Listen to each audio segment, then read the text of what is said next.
wangu. Mdogo wangu. Kaka. Unaanza kuchanganyikiwa sasa.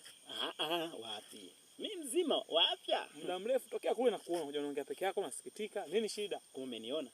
Basi kaida yako ninavyokujosha kutuambia kwenye kula huko. Sasa leo ambia mnipatie ile jina nani?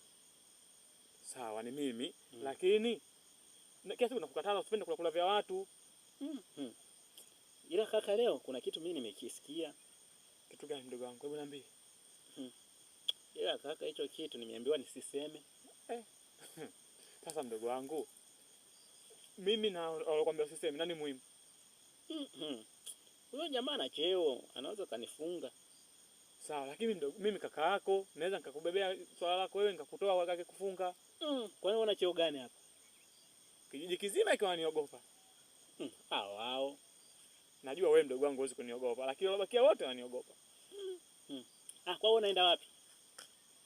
Mimi nafanya mizunguko yangu, unajua tena.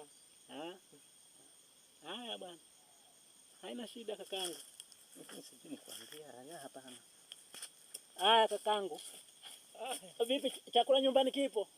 Wewe, Haya.